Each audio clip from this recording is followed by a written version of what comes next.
Hi అండి అందరికీ నమస్కారం అండి friends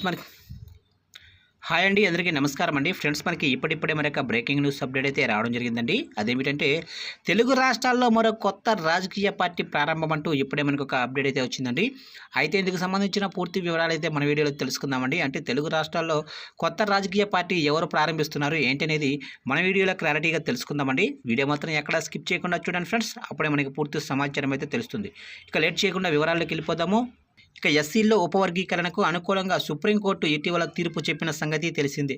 chief justice DY Chandrachud నేతృత్వంలోని 7 సభ్యుల ధర్మాసనం 60:1 మెజారిటీతో ఈ సంచలన తీర్పు వెల్లడించింది.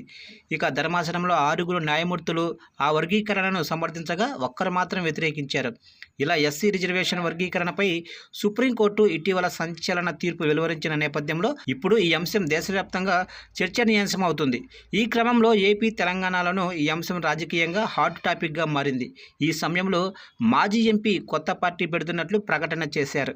అవును, ఎస్సీ వర్గీకరణ అంశం ఇప్పుడు ఏపీలోనూ ప్రధానంగా మారింది. ఈ నేపథ్యంలో అమలాపురం మాజీ ఎంపీ జీవి హర్షకుమార్ కీలక ప్రకటన చేశారు.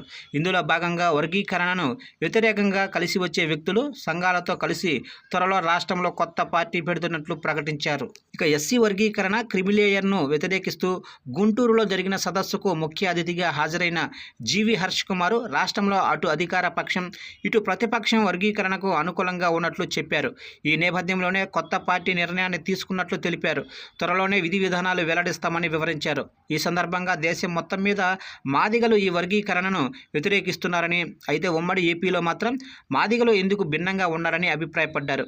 ఒక వ్యక్తి సృష్టించిన ఉద్యమంతో ఉమ్మడి రాష్ట్రాలకు చెందిన మాదిగలు పోరాటాలకు వెళ్తున్నారని కీలక వ్యాఖ్యలు చేశారు. ఇదే క్రమంలో క్రిమిలేయర్ను పొందుపరిచిన కారణంగా ఉద్యోగస్తుల పిల్లలకు అన్యాయం జరుగుతుందని చెప్పారు. ఈ విషయంలో చంద్రబాబు మాయలో పడి ఇతర పార్టీలు కూడా ఎస్సీ వర్గీకరణను వ్యతిరేకించడం లేదని అన్నారు. ఈ క్రమంలోనే వర్గీకరణకు వ్యతిరేకంగా కలిసి వచ్చే వ్యక్తులు, సంఘాలతో కలిసి కొత్త రాజకీయ పార్టీని స్థాపిస్తున్నట్లు ప్రకటించారు.